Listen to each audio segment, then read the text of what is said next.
Adventist World Radio, the voice of hope. Radio feon'ny fanantenana na ny AWR. Izay manakoaniwa ny radio maneran-tany ilay feony fanantenany tondra tokiazava. Indro diakona anankiray efa ela nanaovana asa fanompoana tao amin'ny fiangonana nandritra ny taona maro no nandehanan'olo tena hanome rà ho an'ny fikambanana mpanangona rairay mba hamonjena aina. Nanararoatra izany fotoana izany ity diakona ity mba hiresahana ny momba ny siansa tamin'ilay mpitsabo mpanampy izay rangahy efa somary lehibebe ihany. Hoy mantsy ilay mpitsabo mpanampy tamin'ilay diakona hoe: ity raha izay omenao ity dia voaro ary azo ampiasaina sy tehirizina mandritra ny 10 taona. Vokatry ny teknôlôjia moderna avokoa izany rehetra izany. Dia nijeren'ilay diakona tsara ilay mpitsabo mpanampy sady nitsika izy no niteny hoe tsara izany, fa mba mamela ianao hiresaka ny rahasoan'i Jesosy Kristy izay latsaka tao Kalvaria 2 taona lasa tany ho any izay. Ny ran'i Jesosy dia tena azo antoka ary mahomby tokoa mba hamonjena ireo mpanota maro amin'izao fotoana izao. Arak'izay voalaza ny tenin'Andriamanitra ao amin'ny Petera 1:15-20 manao hoe: fa fantatrareo fa tsy zavatra mety ho simba tahaka ny volafotsy sy ny volamena no nanavotana anareo tamin'ny fitondrantena adala izay azonareo tamin'ny entin-drazana, fa ny rasoan'i Kristy toy ny rano zanak'ondry tsy misy kilema ary tsy misy pentipentina. Miteny ny Baiboly hanisan'andro no fonaina rasoa ampofazamalaina fatomotrany andro izao.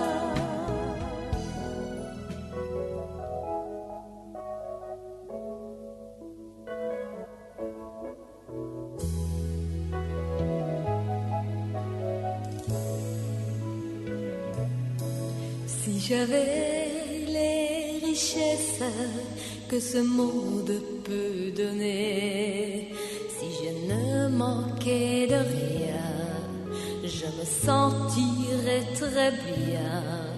Mais tout cela ne m'apporterait pas la paix. L'amour que Dieu a pour moi, je ne le connaîtrais pas. Ça ne me suffirait pas, non, ça ne suffirait pas pour payer l'amour de la croix où Jésus est mort.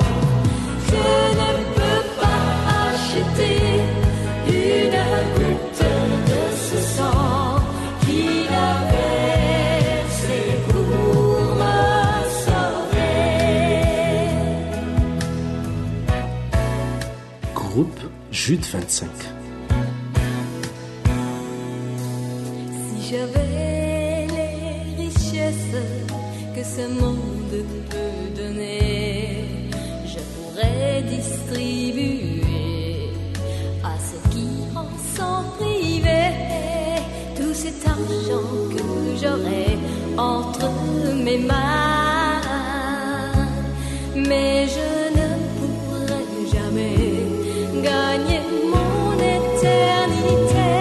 Ça ne me suffirait pas, non, ça ne suffirait pas pour payer l'amour de la croix où Jésus est mort. Je ne peux pas acheter une goutte de ce sang qu'il a versé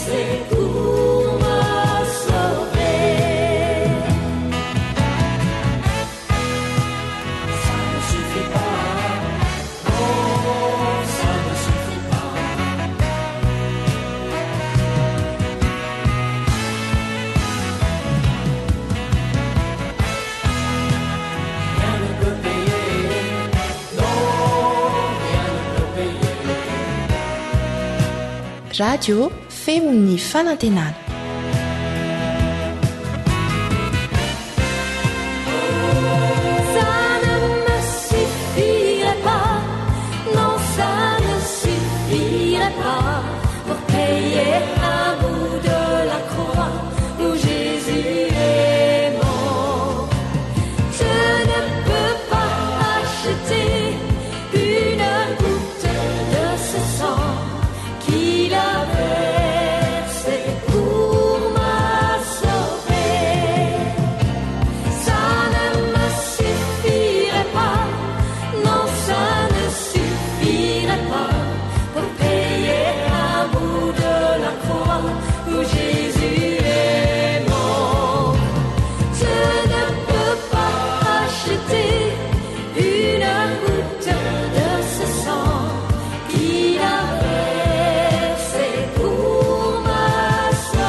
Ankoatra ny fiainoana amin'ny alalan'ny podcast dia azonao atao ny miaino ny fandaharany radio AWR sampana teny malagasy amin'ny alalan'ny Facebook isanandro amin'ny ity pejy ity AWR feon'ny fanantenana.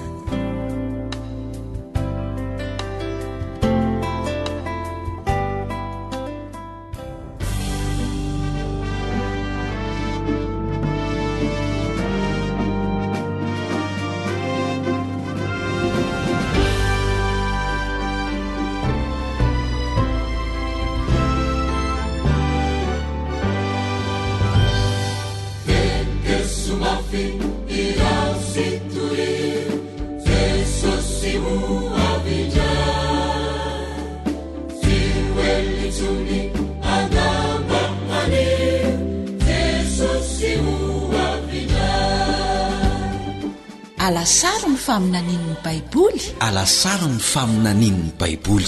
Fianarana mitohitoy ireo faminaniana apokaliptika ao amin'ny Baiboly. Noman'ny radio Adventista iraisam-pirenena na ny feon'ny fanantenana ho anao.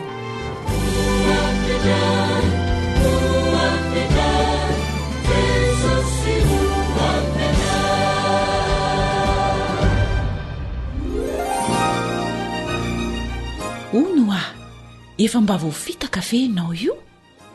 Inona ny zavatra tsapanao tamin'izany?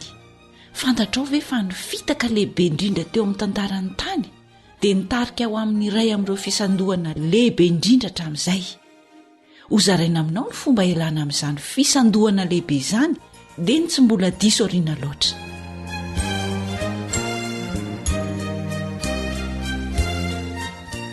Manasanao hanaraka famelabelarana ratsoratra masina atolotry ny foiben'ny radio Adventista iraisam-pirenena na ny AWR noman'ny Kamiotomanina filohalefitry ny AWR. Namanao Eliandre Mitantsoa no hanolotra izany amin'ny teny malagasy.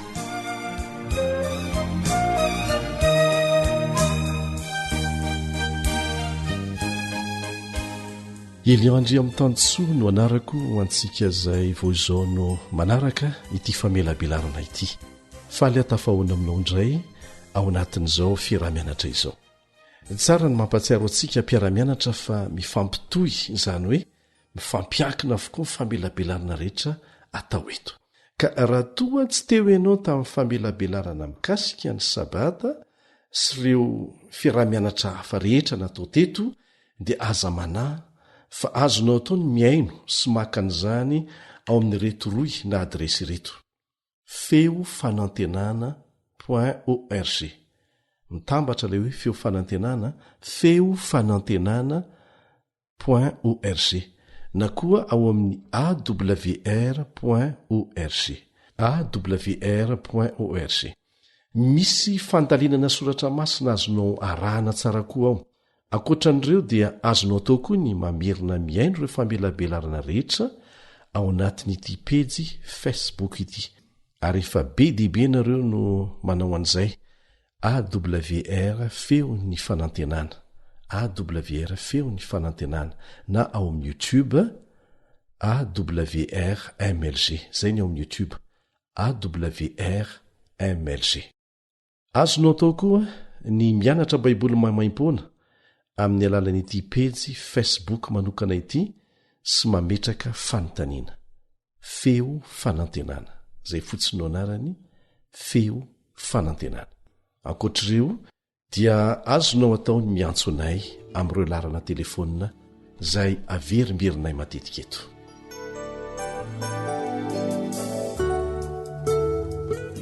Tamin'ny fiarahantsika nianatra farany dia nanaitra ny maro antsika izay voalaza amin'ny Apokalipsy 7:7-7.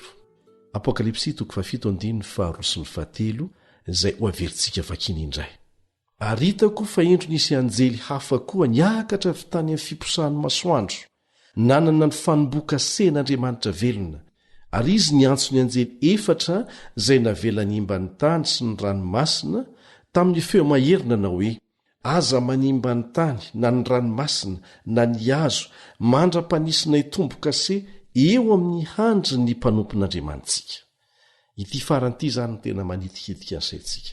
Aza manimba ny tany na ny ranomasina na ny hazo mandra-panisinay tombo-kase eo amin'ny handry ny mpanompon'Andriamanitsika. Misy loza matsiravina ho avy mialohan'ny avian'i Jesosy. Efa romotra te hiady ireo olona liana ady avy amin'ny firenena samihafa maneran-tany. Mananontanina ny faharavana nateraky ny faharatsiana amin'ny endriny samihafa. Dia ho avy koa moa ireo loza samihafa ho famaizan'Andriamanitra ny ratsy fanahy. Noho ny famindrapony dia tsy mbola velany hiatra ireo loza ireo, fa asainy hazon'ny anjely, ary lazainy mazava tsara ny antony eto hoe: mandra-panisy tombo-kase eo amin'ny andry ny mpanompon'Andriamanitsika. Ny rahantsika nianatra teto fa ny sabata no tombo-kasen'Andriamanitra. Mazava tsara ny filazanan'izany ao anatin'ny Baiboly. Miangavy ianao aho hiverina iaino ireo famelabelarana teo aloha mba ahitanao an'izay. Mety hanana eritreritra ny sasany amintsika hoe: miaro ny fotom-pampianarana eken'ny fiangonana indray ny AWR. Tsy tompoko. Tsy misy resaka kliantelisme eto na fivoizana fahamarinana mba hafana mahazo olona be dehibe ho mpanaraka ny tena. Tsia. Ny atonga anao ho mpanaraka madiodio an' Jesosy sy ny fahamarinany, zay ny tanjona. Fahamarinana azo porofoina ara-baiboly, zay ihany no resantsika eto, ary azo efanankalozan-kevitra tsara izany. Ny famonjena tsika tsirairay izao ny tanjona. Tsy ilayntsika ny hiaro ny fahamarinana ao am-baiboly, satria ny fahamarinana dia tsy mila fiarovana, fa isika ny mila fiarovana tsy ho tratra ny fampianarana sandoka, entin'ny mpampianatra sandoka sy ny mpaminany sandoka, izay mampiasa an'izany ho fitadiavam-bola, kanefa tsy voavidy vola ny lanitra. Ny famonjena no menantsika. Ka andao isika hifantoka amin'ny fikarohana ny fahamarinana, izay azonao hamarinana tsara. Ndre mandeha Jesosy dia efa nilaza fa tsy maintsy iseho reny fitaka, mpaminany sandoka, mpampianatra sandoka ireny rehefa manatombotra ny fiaviany indray ny amin'ny raonlanitra. Ary zava-misy miariary atraizatraizana izany amin'izao fotoana izao ka ny tsy ahavoafitaka antsika ny tanjona. Ahoana ary no ahalalana azy ireny ho ianao? Raha manontany mpiasa ny banky ianao hoe ahoana ny fomba hahalalana ireo ny vola sandoka, na tsy mampiasa fitaovana fisedrana vola sandoka azy ianareo, dia tsotra ny avaliny ianao. Tsy mianatra vola sandoka zahay, fa ny ataonay dia mianatra tsara ny mampiavaka ny vola tena izy, dia ho mora aminay ny mahalala ny sandoka. Ary izany indrindra no ataontsika, satria izany no nasain'i Jesosy atao. Torio ny fahamarinana. Lazainanao ny marina, izay nasainy tenin'Andriamanitra ho fantaritsika, ho fiarovana antsika izany, ary ho jerentsika koa ireo pirofo maneho fa tena ny seho tokoa izany, ary azo marinina avokoa izany rehetra izany, ahitanao fa misy ny sandoka tsy tokony ahavoafitaka, ary misy ny marina tokony arahana.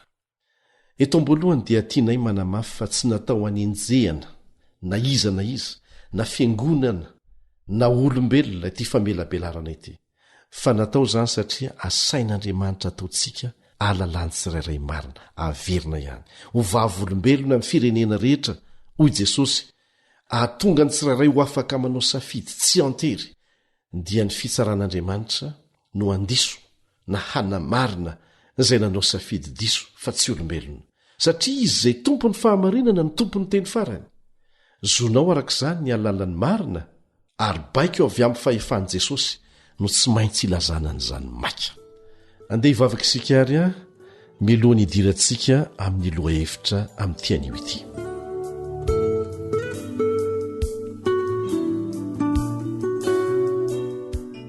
Rainay izay ny an-danitra, Tompo, raha sitrakao ataovy mailo tanteraka ny amin'ny andro ivelomanay izahay. Raha nito tsara ny sainay, sokafy ny fonay handray ny fahamarinanao. Ary no ny teninao dia ataovy mitandrina ny amin'izay tokony atao izahay sy ny fomba tokony handraisanay an-tanana an'izany, satria te hanaraka ny lalana izay nizoranao izahay ary tsy te voavily any amin'ny lalana tsy izy. Raha io fantatray fa tiana ianao. Angatahany amin'ny anara-tsarobidy sy maherin'i Jesosy izany. Amen.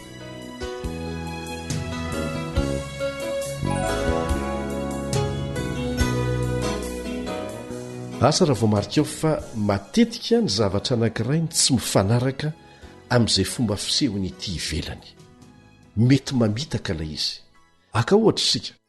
Tamin'ny voalohany dia nosokajian'i Aristote ho bibikely ny hala. Aitsika le hala mandady ireny. Ny bibikely araka ny fantatra mantsy dia manana tongotra 9. Tsy nisy olona nanontany amin'ny hotenin'i Aristote io nandritra ny 700 taona hoe marina ve zany sa tsy nisy nanamarina koa. Ny ekeny rehetra fotsiny izay nolazainy satria olo malaza izy ary no heverin'ny olona ho bibikely fotsiny tokoa ny ala nandritra ny 100 taonany. Taty aoriana ela i Jean-Baptiste Lamarck no naneho ny tena marina rehefa nandinika tsara fa hay tsy ao anatin'ny sokajiny bibikely ny hala, satria maninona manana tongotra 8 izy. Dia sokajy hafa mihitsy ny misy azy. Inona ny tiantsika ambara? Ny finoana anjambany zavatra anankiray nandritry ny taonjato maro iavana dia tsy mahatonga an'izany ho marina. Mety ho nisy io ve fomba fanao ny mpanompo sampy anankiray na maromaro tahaka ireo hevitra nofikirina ela no mitsofoka tao amin'ny fiangonana kristianina kanefa mety tsy ho voamaritsika akory. Mety ho efa nanaiky zavatra diso ve ny maro teo amin'ny toerany fahamarinana ary olona vitsiny nanontanyny amin'izany. Mety ho efa nanaiky fanaon-drazana ve ny fiangonana kristianina hanakonana ny lalàn'Andriamanitra. Misy fanao efa tranainy be efa ela ary maro ny tsy nafantatra intsony ny endohany. Fanao ara-pivavahana izay saika ekeny kristianina maro ary mihevitra izy ireo fa manaraka ny lalàn'Andriamanitra amin'izany. Nefa ny tena marina dia ny fisainan'olombelona izay natsofoka ao anatin'ny fivavahana kristianina no arahany. Andriamanitra moa tsy mijery ny androny tsy fahalalana, fa rehefa mahafantatra ny marina isika dia manasa antsika izy hanaraka an'izany. Dia ary aloha averintsika vetivety ny filamatry ny fiarantsika mianatra eto hoe ahoana ilay izy? Raha ao amin'ny Baiboly dia inoko, raha mifanohitra amin'ny Baiboly dia tsy natao azany. Ahoana tsara? Raha ao amin'ny Baiboly dia inoko, raha mifanohitra amin'ny Baiboly dia tsy natao azany. Ndao ary iroso isika. Milaza ny bokin'ny Apokalipsy fa Satana dia hiezaka handiso lalana ny fiangonana kristianina. Ary tokony efampozintsika anie zany satria fahavalon'Andriamanitra izy. Hoy ny voalaza ao amin'ny Apokalipsy 12:7. Apokalipsy 12:7. Ary nazera ilay dragona dia ilay menarana ela izay atao hoe devoly sy Satana izay mamitaka izao tontolo izao dia nazera tamin'ny tany izy ary ny anjeliny koa niaraka nazera taminy. Inona no ataony? Mamitaka izao tontolo izao. Ka aoka isika tsy eritreritra fa izay zavatra rehetra efa misy dia efa tsy maintsy marina avokoa. Mila mandinika tsara satria mpamitaka Satana, indrindra feo amin'ny lafiny ara-pivavahana. Ny tanjony mantsy dia ny anongana trano seza fiandrianan'Andriamanitra. Tsy vitany izany tany an-danitra dia miezaka izy mba hanao an'izany ety an-tany, kanefa zavatra tsy hisy intsony zany fa valo efa resy Satana ary miandry ny vary ny asany fotsiny. Fa ny fantoany ady eo amin'Andriamanitra sy Satana amin'izao fotoana izao dia ny fandresena lahatra atsika olombelona izay nomen'Andriamanitra safidy, hanaraka ny Satana na hanaraka an'Andriamanitra. Izay zany no ifantoany ady, fa tsy maintsy hifarana izany. Fa melohany hamarana an'Andriamanitra tanteraka ny tantaran'ny fahotana sy ny vokany miaraka amin'ny Satana, dia tsy maintsy avela andalo fitsapahana aloha sika. Ho hita hoe handresy satsia tahaka ny Adama sy Eva. Ary tsy maintsy lazaina ny olona rehetra koa ny marina, mba tsy hisy laza hoe izay tsy nahalalany dia aorinan'izay zany dia rariny amin'izay Andriamanitra mampiatra didim-pitsarana farany ho an'ny ratsy rehetra. Ny fanorenan'ny fanjakana rehetra ry havana dia mipetraka eo amin'ny fahefana sy ny fahazony manao lalàna. Sa tsy zany? Raha mandahy tsy hanaraka ny lalànao, ny ao ambany fifehezanao, dia tena mandahy tsy ho fehezinao izy zany. Ary zany no efa nataon'ny Satana tany an-danitra, ary mbola tohizany ity sy hitoma ny olona maro hanaraka azy. Nitafian'ny Satana ny lalàn'Andriamanitra, ary efa niarahantsika nianatra teto fa ny sabata no ivo ny lalàn'Andriamanitra, izay misy ny tombo-kase mahampamorona an'Andriamanitra sy mahatompony izao rehetra izao azy. Ka tsy atao mahagaga raha Satana lehibe ny mpisandoka no hamely ny mpamorona amin'ny fanapotehana raha azony atao ny mariky ny famoronana dia ny sabata. Misy ireo kristianina tsopo mamaky ny didy 10 ny soratan'ny tanan'Andriamanitra, mahita ny didy 4 ao amin'ny Eksodosy 2:20, izay manao hoe matserova ny andro sabata hanamasina azy, enemana no iasanao sy anaovanao ny rahanao rehetra, fa sabata ny Jehovah Andriamanitra ao ny andro 7.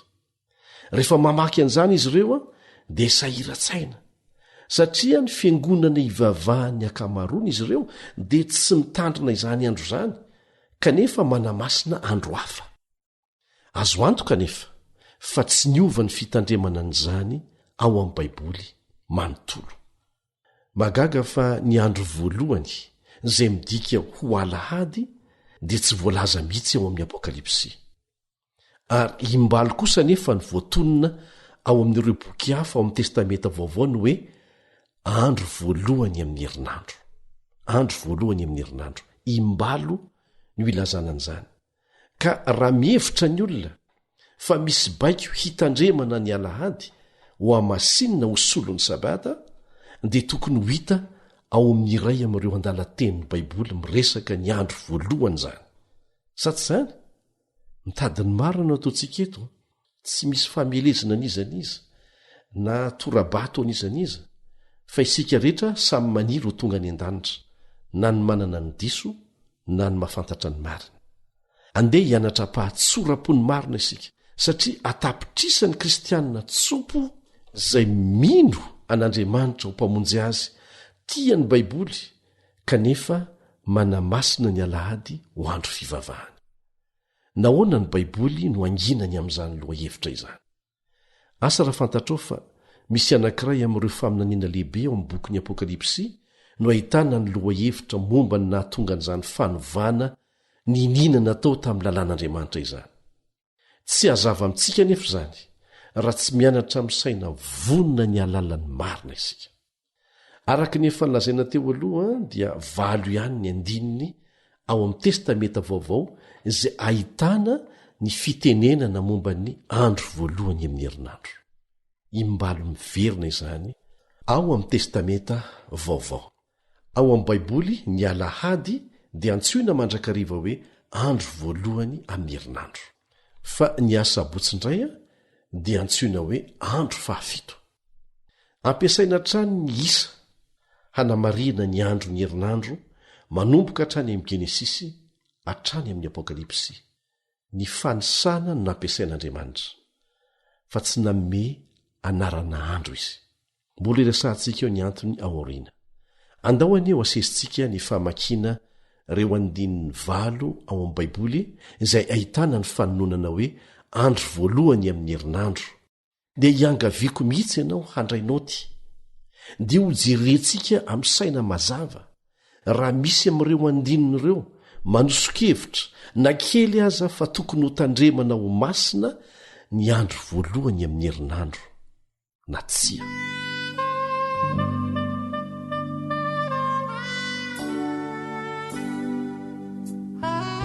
hojerentsika avy hatrany ary ny voalohany ao marika 5:7 marika 5:7 rehefa nitsangana tamin'ny marainan'ny andro voalohany amin'ny herinandro Jesosy dia niseho voalohany tamin'ny Maria Magdalena ilay namoahany demoni 7 izy. Hitantsika eto izany fa tamin'ny andro voalohany herinandro na alahady nitsanganan Jesosy tamin'ny maty. Ary mankalaza an'io nitsanganana io ny kristianina maneran-tany isan-taona amin'ny alahadin'ny Paska, sa tsy izany? Saingy tsy misy filazana mihitsy eto fa natao hamasinina io andro io isan-kerinandro. Dia raisitsika indray ny andininy manaraka ao Matia 7:21. Matia 7:21. Ary tamin'ny aliny sabata raha vao mazava ratsy ny andro voalohany amin'ny herinandro dia avy izahany fasana Maria Magdalena sy ilay Maria anankiray. Mario fa mifarana aloha ny sabata eto vao tonga ny alahady. Tsy misy pirofo eto ilazana fa masina io andro io. Dia raisitsika indray ny andiny manaraka fahatelo ao amin'ny Jaona 2:21. Jaona 2:21. Ary tamin'ny andro voalohany amin'ny herinandro dia nandeha maraina koa mbola maizimaizina hakany amin'ny fasana Maria Magdalena ka nahita vato voaisotra tamin'ny fasana. Ndinio tsara ny misy amin'ireo andinin'ireo ve manosokevitra fa tokony heverina ho masina ny andro voalohany. Mazava ny valiny tsia. Raisitsika indray ary ny andininy ray faefatra milaza ny andro voalohany amin'ny herinandro ao amin'ny marika 5:12 andiny voalohany sy ny faharoa. Marika 5:12 andiny voalohany sy ny faharoa. Ary rehefa afaka ny andro sabata dia lasa nividy zava-manitra Maria Magdalena sy Salome ary Maria reniny Jakoba mba handeha hanositra ny fatin'i Jesosy. Ary noho ny maraina koa tamin'ny voalohan'andro amin'ny herinandro rehefa niposaka ny masoandro dia nakany amin'ny fasana izy ireo. Iarahantsika malala fa ny zoma tolakandro no nanomboana an' Jesosy. Ny zoma dia natsoina mandrakariva hoe andro fiomanana satria niomana ho amin'ny sabata masin'Andriamanitra ny olona tamin'io andro. Dia nitsahatra tao am-pasana nandritry ny sabata Jesosy, izany hoe tamin'ny andro fafito amin'ny herinandro dia niasa botsy izany. Taorianan'izany dia nitsangana tamin'ny alahady andro voalohany amin'ny herinandro Jesosy. Manamafy amintsika fotsiny izany rehetra izany fa sabata ny andro fafito. Raisitsika indray ary ny andininy manaraka izay ahitana ny hoe andro voalohany amin'ny herinandro. Ity izany ny andininy fahadimy ahitana an'izay. Ao amin'ny Luka 4:20. Luka 4:20. Fa noho ny maraina koa tamin'ny andro voalohany amin'ny herinandro dia nakany amin'ny fasana izy nitondra zava-manitra izay fanamboariny. Tsy misy filazana koa amin'ity andininy ity fefa nanjary sabata masin'Andriamanitra ny alahady. Sa tsy izany? Ijery ny andininy anankiray fahaenina manaraka isika izay miresaka momba ny andro voalohany ao amin'ny Jaona 2:20. Jaona 2:20.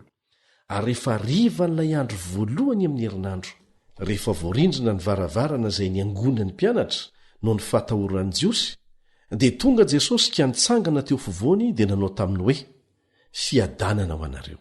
Dia apetrakitsika indray ny fanontaniana. Misy mampiasa n'ity andininy ity hanamarinana ny fankamasinana ny andro alahady mantsy. Ny mpianatra nefa tsy afaka nanokana andro masina vaovao ho voninahitra ny tsanganan Jesosy. Satria mario tsara nie fa mandra-piseho an' Jesosy teo fovoan'izy ireo dia tsy netinindro zareo fa nitsangana Jesosy ary voapirofo ao amin'ny Marika 5:14 zany manao hoe rehefa afaka izany dia niseho tamin'ny 12 lahy Jesosy raha nipetraka ny hinana ireo ary izy nanome tsiny azy noho ny tsy finoany sy ny hamafy ny fony satria tsy ninon'ireo efa nahita azy rehefa nitsangana izy. Endry namako isany dia nio tsara fa ireo andiny enina ireo dia samy tsy milaza ninoninona ny amin'ny nanovana ny sabata masin'Andriamanitra ho amin'ny andro voalohany amin'ny andro alahady zany. Dia ndao toy izantsika ihany mbola manana andininy roa isika izay miresaka ny amin'ny andro voalohany amin'ny herinandro. Ity ny fahafito ao amin'ny Korinthiana voalohany toko 5:1 voalohany sy ny faharoa. Korinthiana voalohany toko 5:1 voalohany sy ny faharoa. Ary ny amin'ny famorim-bola ho an'ny olona masina dia mba manaova koa ianareo toy izay nasaiko nataon'ny fiangonana any Galatia. Amin'ny andro voalohany isan-kerinandro dia samy manokana ho amin'ny avy ho rakitra na amin'inona no anambinana azy mba ho vita rahateo ny famorim-bola mandra-pahatongako. Eto Paoly dia manome toromarika mba hanokanana izy ireo ny volany amin'ny fiandohan'ny herinandro ho vonona ho amin'ny fanatitra amin'ny sabata. Nanangom-bola mantsy Paoly tamin'io fotoana io ho an'ireo kristianina tany Jerosalema izay tratry ny mosary, dia nanoratra mialoha tany amin'ny fiangonana izy, nilaza fa hamangy azy ireo ary nangataka ny mpino tsirairay hanokana vola isan-kerinandro mba ho efa vonona izany rehefa tonga izy. Hinoko fa mazava koa ny amin'iny.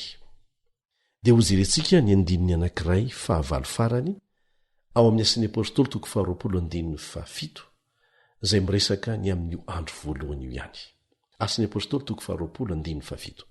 Ary tamin'ny andro voalohany amin'ny herinandro rehefa niangona mamaky ny mofo zahay, Paoly dia nitoroteny taminy fa nikasa handeha maraina izy dia naharitra nitoroteny mandra-pamamatonalina izy. Moa ve milaza io andininy io fa ho tandremana ho andro masina ny alahady, nanovana ho andro voalohany ny sabata ny andro fahafito.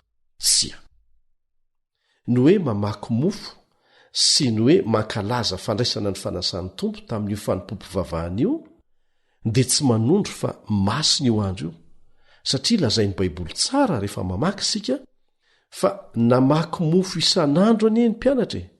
Zany voalaza ao amin'ny Asin'ny Apôstôly toko 2:7. Asin'ny Apôstôly toko 2:7. Ny ray saina isan'andro izy ka nazotona keo kianjany tempoly ary namaky mofo tao an-trano ka ninakanina tamin'ny fifaliana sy ny fahatsorapo. Dia endeha atao hoe manaja ny alahady isika ho fahatserovana nitsanganan'i Jesosy tamin'ny maty, na tsy nangataka ny hatserovana ny andro nitsanganany azy izy. Tsy tokony hanafoana ny fanamasinana ny andro sabata izay nasain'i Jehovah ho amasinina mihitsy anefa izany, ary nataony ho lalàna mihitsy ane. Efa hitantsika avokoa ireo andininy 8 ao amin'ny testamenta vaovao miresaka momba ny andro voalohany amin'ny herinandro na ny alahady.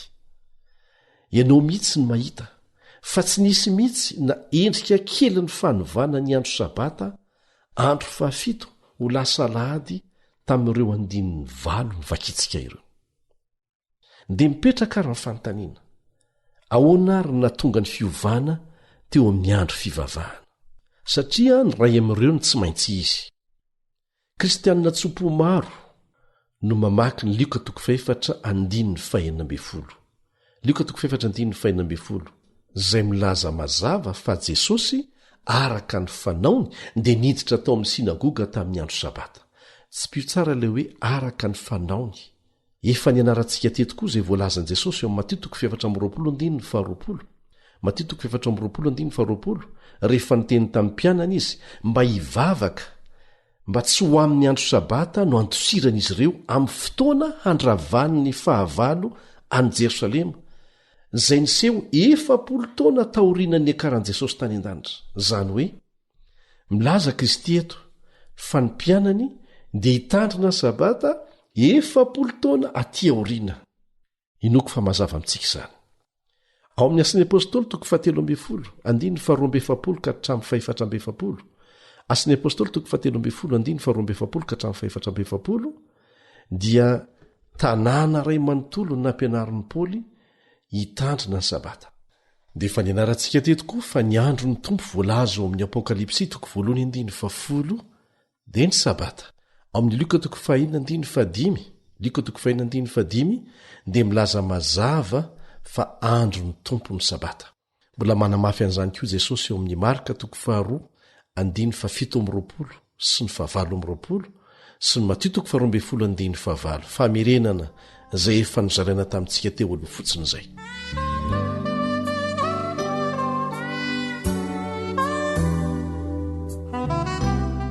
dia sahiran-tsaina isika ary manontany tena hoe iza nanova ny sabatany baiboly raha izany? azo antoka fa tsy Andriamanitra, satria izao nolazain'ny baiboly eo Malaki 3:7. Malaki 3:7, izaho Jehova dia tsy miova. Ary Jesosy tenany mihitsy koa no niteny fa mandra-pahafoana ny lanitra sy ny tany dia tsy hisy ho foana amin'ireo didy folo ireo eo anivon'izany ny sabata.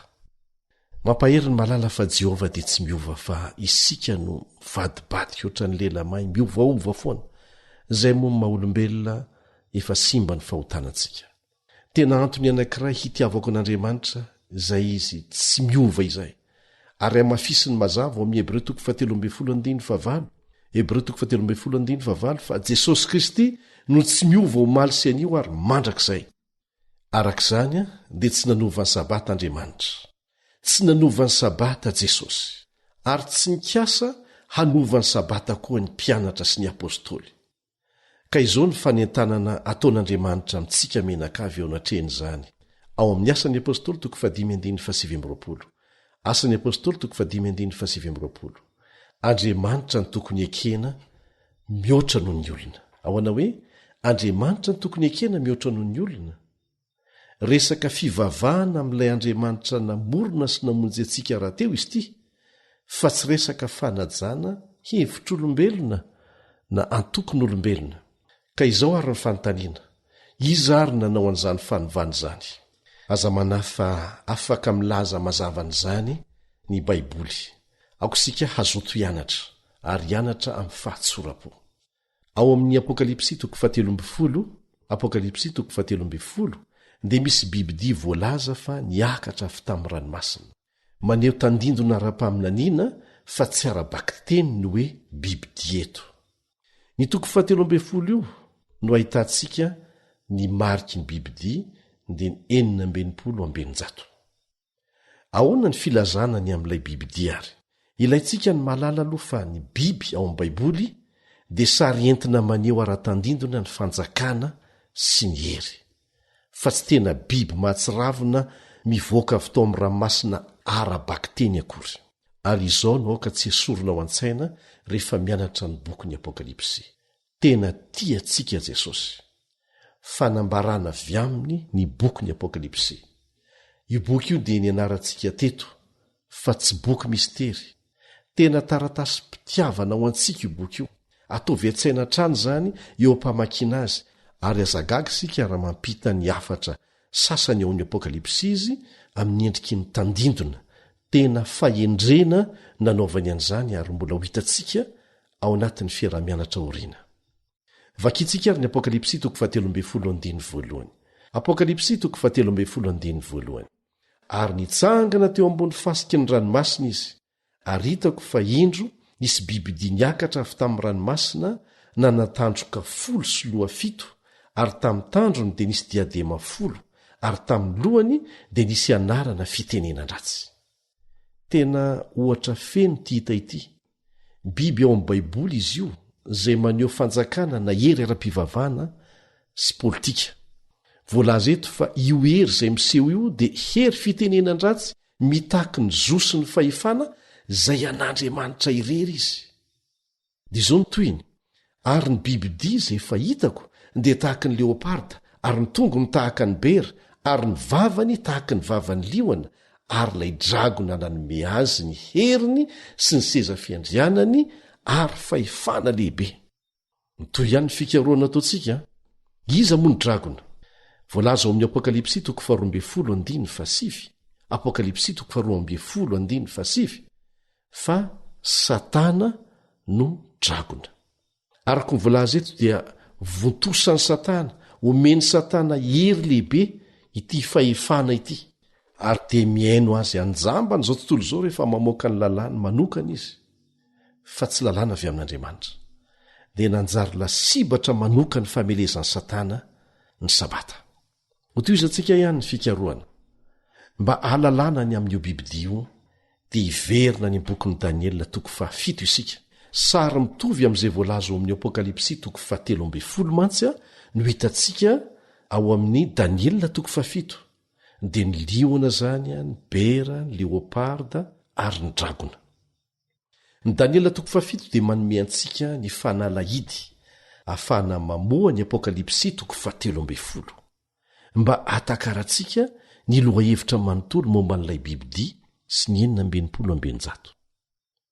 Tiako ny fomba nandroatan'Andriamanitra ny teniny hatramin'ny voalohany ka hatramin'ny farandriavana. Mifameno avokoa ny zavatra rehetra ao anatin'ny tenin'Andriamanitra ary samy ilainao ny ampahany kely amin'izy rehetra izay samy tsisy mifanipaka na iray aza.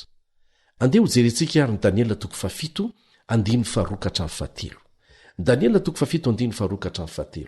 Dia niteny Daniela ka nanao hoe, nahita tamin'ny fahitako tamin'ny alina aho fa indreo ny rivotra 4 ny lanitra nibosesika teny amin'ny ranomasina lehibe, ary nisy biby 4 lehibe samy hafa niakatra avy tamin'ny ranomasina.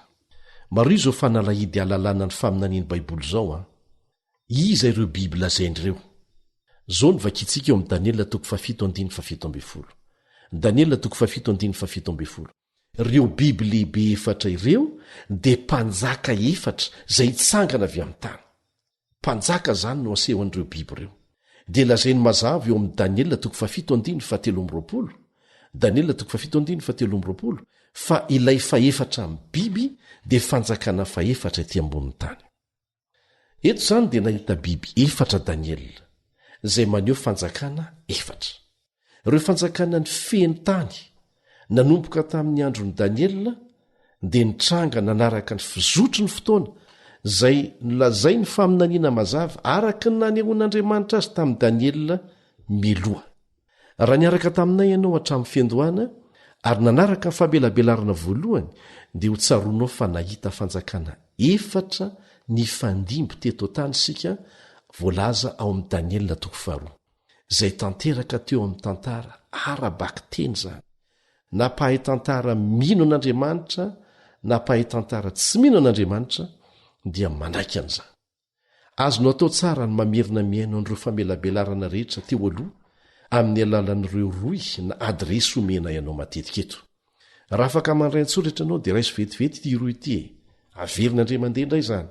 feofanantenana.org feofanantenana.org mitambatra ilay hoe feo fanantenana. Ary jerenao anaty pejy FB koa zany ity no anarany AWR feo ny fanantenana. AWR feo ny fanantenana. Fandao ho toizantsika ny lesona.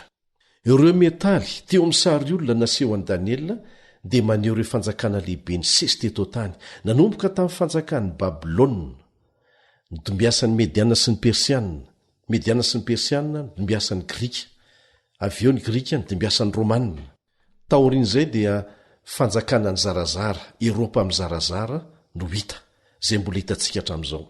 Anaratsy versy isany zany hoe Union Européenne zany, fa na dia hiezaka mafy ampitambatra hery sy arena azy izy ireo, dia tsy hisy mihitsy zany araka ny voalazan'ny faminaniana mandra-piavon'ny tompo eny amin'ny raony lanitra.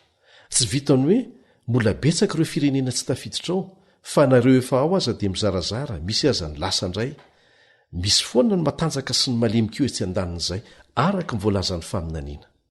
Mitovy ihany ny faminaniana no menan'i Daniela ao amin'ny Daniela 2 sy ny Daniela 7. Fa ny fahitana naseho an'i Daniela ao amin'ny Daniela 7 izay maneho ireo fanjakana 4 ny fandimby ihany amin'ny endriky ny biby dia naseho an'Andriamanitra, nomen'Andriamanitra mba hanampy antsika hanome fanampy-panazavana ho an'ny fahitana ao amin'ny Daniela 2 izay fa nianarantsika. Aseho mazava ao amin'ny fahitana nomena azy eo amin'ny Daniela 7 ny fahefana iseho aoriana ny fizarazaran'ny Eropa, fahefana izay hiezaka nova ny lalàn'Andriamanitra ary io mihitsy ny karoantsika araka ny voalaza tamin'ny andiny izay efa nivakitsika teo aloha. Jereo ny fomba ilazan'ny Baiboly miloha ny amin'ireo toe-javatra ireo ary hita mazava tsara ny anamafisany tantara ny zavatra ny tranga azo amarinina tsara zany. Inona ary no nampiavaka azy?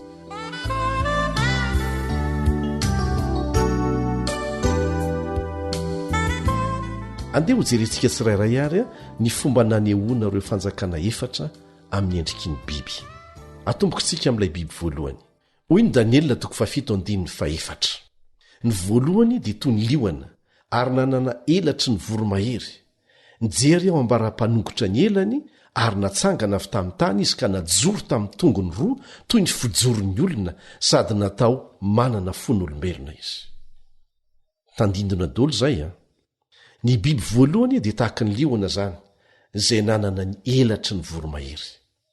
Eny, rehefa niady ny tany ambanin'ny tany teo akaiky ny toerana nisy any Babilôna fahiny, izay any Iraka amin'izao fotoan'izao ny arkeolôga nareo mpikaroka ny rakitry ny elany ambanin'ny tany dia nahita sarina liona manana elatry ny voromahery teo amin'ny rindrina.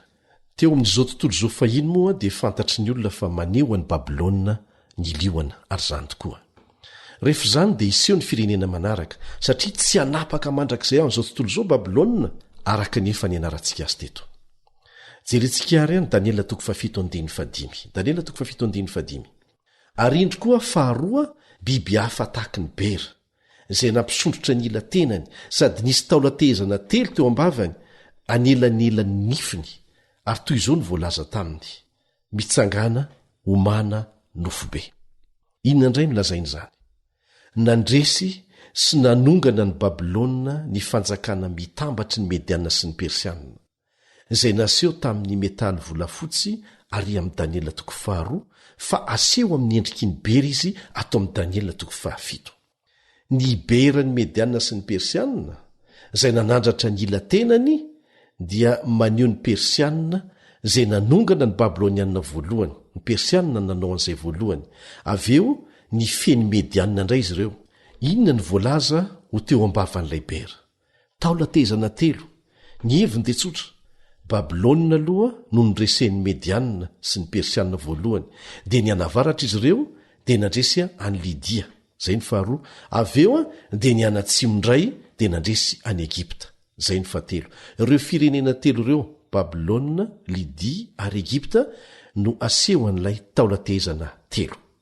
Tena nitranga rabaka teny teo amin'ny tantara ny fahatanterahan'ny faminaniany baiboly ry havana, ary tena tiako zany, inoko fa tianao koa. Dia niseho indray ny fanjakambe fahatelo ao amin'ny Daniela 7:5. Ary no ny afaka zany dia nahita ao fa indro nisy hafa koa toy ny leoparda, izay nanana elaborona 4 teo an-damosiny, ary io biby io nanana loha 4 ary nomena fanapahana izy. Inona indray ny dikan'izany? Ny fanjakana Grika ny fanjakana fahatelo, izay voalaza miloha amin'ny faminaniana nomenan'i Daniela fa hitsangana. Fantadaza tamin'izany Aleksandra lehibe, mpitaritafika Grika. 30 taona mahery kely fotsiny izy raha nandresy ny Mediana sy ny Persianina. Haingam-pandeha tahaka ny leoparda ny fanjakana Grika tamin'ny fanafiana izay nataony. Dia maneho inona kosa ireo loha 4? Maty teo amin'ny 730 taona ny Aleksandra lehibe. Tsy mba tahaka ny akamaroan'ny fanjakana nefa no niseho, satria tsy ny zanaky Aleksandra no naka ny seza fiandrianana, fa jeneraly 4 no nizara ny fanjakana, ary samy nakampahany mba ho fehezina izy ireo. Zany ilay leoparda nanana loha 4, zay no heviny. Dia ho toizana ihany. Iny indray no anehoana ny fanjakana fa 4 ao amin'ny Daniela 7, izay efa naseho azy tamin'ny endriky ny ranjo vy taria amin'ny Daniela 2. Daniela 7:7. Daniela 7:7 no vakitsika. No ny afaka zany dia nahita tamin'ny fahitana tamin'ny alina aho, ary indro ny fa 4 biby mahatsiravina sady matanjaka sy mahery indrindra, ary nanana nify vy lehibe izy, nihinana sy nanotaota izy, ary ny sisa tsy laniny dia nososen'ny tongony, ary hafa no ny biby rehetra teo alohany izy, sady nanana tandroka 10. Ahoana indray ity? Maneho ny fanjakan'ny Roma ity biby fa 4 ity, izay nandresin'ny Grika. Mitondra antsika makany amin'ny fotoan'andron'i Kristy, zany vanim-potoana izany, ny fotoana nahatongavan'i Jesosy voalohany tetỳ an-tany. Tsarovy fa nitombo tao amin'ny fanjakamben'ny Romanina ny fiangonana kristianina. Asehon'ny baiboly mazava ny naharavan'ny fanjakamben'ny Romanina tamin'ny sary anohatra ny ratsa-tongotra teo amin'ilay sary olona ao amin'ny Daniela 2, izay aseho amin'ny tandroka 10 kosa ato amin'ny Daniela 7 amin'ilay biby fa 4. Voalaza teo fa nanana tandroka 10 ilay biby fa 4. milaza ny tantara fa lasa voazarazara ho folo lehibe Roma. Ary mahavariana izany.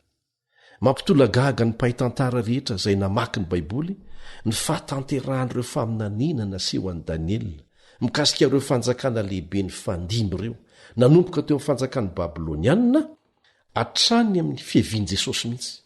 Ary tokony hampiorina mafy ny fatokitsika an'Andriamanitra izany. Rehefa nanambara ireo faminaniana mikasika ny ho avy Andriamanitra dia tsy nisy diso ny fahatanteran'izy ireny teo amin'ny tantara. Ary amafisina ihany fa azo amarinina tsara. Tanteraka avokoa ireo faminaniana maneho an'ireo firenena lehibe ny fandimby nanomboka teo amin'ny Babilôna, Mediana sy ny Persiana, Grika, ny Romanina, izay lasa fanjakana ny zarazara manerana ny Eropa manokana sy izao tontolo izao mihitsy. Tsy tambatra mihitsy ireo ny voalaza ny faminaniana amin'ny Daniela 4. Mandra-patonga ilay vato sy ny endahan-tanana izay mamara n'io faminaniana lehibe io, ary maneho ny fihevian'i Jesosy indray eny amin'ny rahony lanitra. Eo am-piandrasana ny fahatanterahany io ampahany farany indrindra amin'io faminaniana io sika ry havana. Ary izao tahaka nahatanterahan'ireo teo alohany no tsy maintsy hatanteraka an'ity farany ity. Efa miseho avokoa ny toe-javatra nylazain'i Jesosy fa famantarana ny fiheviany indray eny amin'ny rahony lanitra. Anisan'izany ny fitorianan'ny filazantsara aingana dia aingana tahaka ny fanidiny anjely eny ifovoan'ny lanitra ho fampiomanana ny olona rehetra maniry an-tany, ho vavolombelona amin'ny firenena rehetra. Ary ny olona tsirairay mihitsy no tsy maintsy hanao safidy mazava handray ny famonjena tolotr'Andriamanitra sy ny fahamarinany na tsia. Hifidy ny andany aminy sy ny fahamarinany na tsia. Melohany hitsaran'ny olona rehetra araka ny asany. Molo toizantsika ny fiarah-mianatra ary azo valiny mazava avy amin'ny Baiboly sika mikasika an'ilay bibidia sy ny fitaka nentiny nanovany lalàn'Andriamanitra. Fa manasanao izay tsy hanapaka mihitsy mba halalanao marina. Andeha hiaraka hivavaka aloha isika.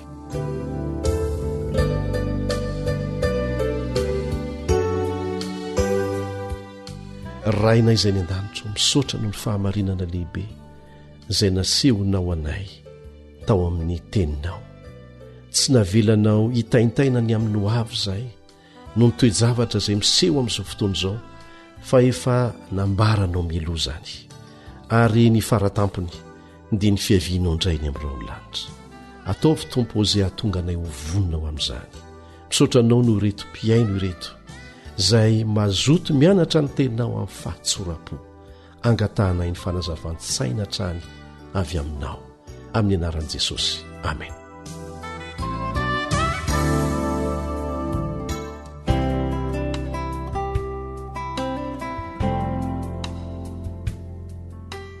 Raha misy fanontaniana tonga ao an-tsainao, na misy antombavaka angatahanao amin'ny fotoana rehetra, na koa misy fijoroana ho vavolombelona azonao zaraina, dia manorata amin'ireto adresy manaraka ireto: email awr feo fanantenana @gmail.com, page Facebook awr feon'ny fanantenana, na ny laharany finday 034 06 797 62 033 07 170 70.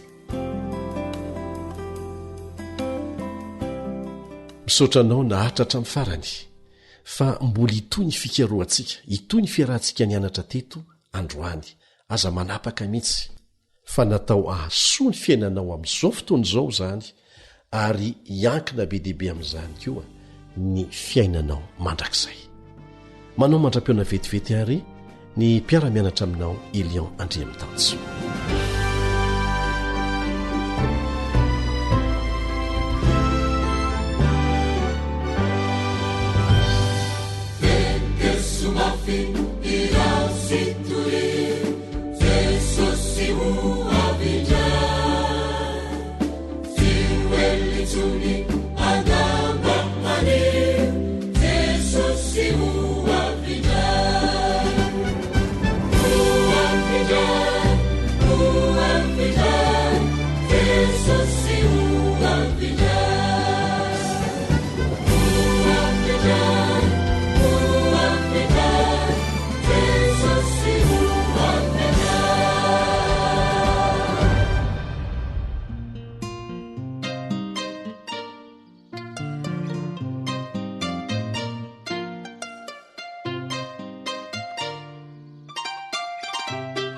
tarika sody fafana.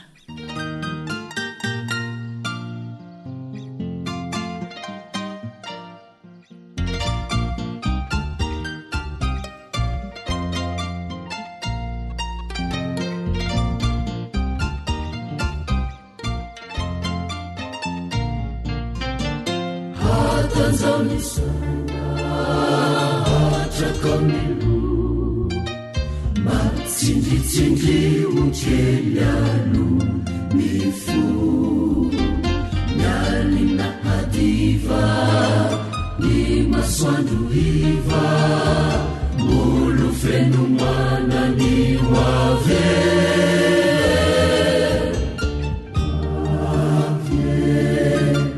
hoavitsy hoelintsony aza mamohy fole retsy fa ny ratsy olasana hoavylay tsy malole retsy ka hilaosy ny fasana satana mandrovitsy veretsy no ekena ho namana aleo izy ankavile retsy fa isika ankavanana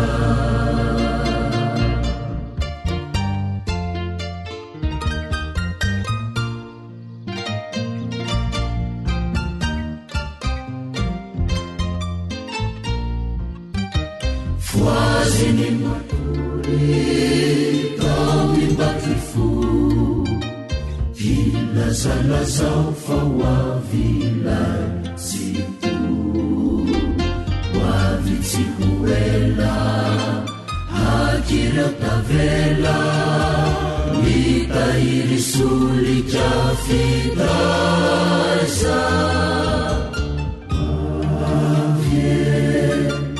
hoavitsy hoelintsony aza mamohy fole retsy fa ny ratsy olasana hoavylay tsy malole retsy ka hilaosy ny fasana satana mandrovitsy veretsy no ekena ho namana aleo izy ankavile retsy fa isika kavanana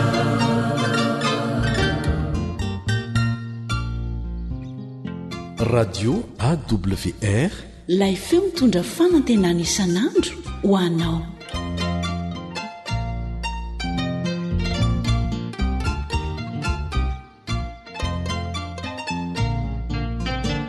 aza misanatra iny tsaralo entomoramorandro mandratra fo aoka tsy hirona rasendra voadona nyeto antany anye toy zany fona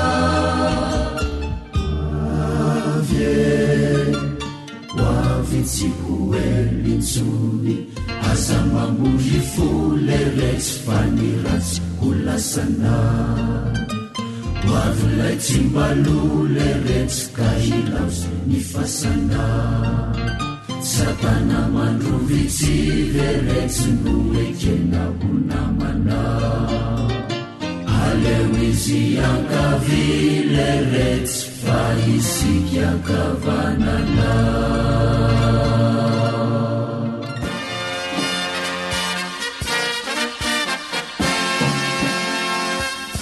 Adventist World Radio, The Voice of Hope. Radio feony fanantenana. Ny farana treto ny fanarahanao ny fandaharan'ny radio feo fanantenana na ny AWR amin'ny teny malagasy. Azonao ataony mamerina miaino sy maka mahimaimpona ny fandaharana vokarinay amin'ny teny pirenena mihoatriny 100 amin'ny fotoana rehetra. Raisoaryn'ny adresy ahafahanao manao izany: awr.org na feofanantenana.org.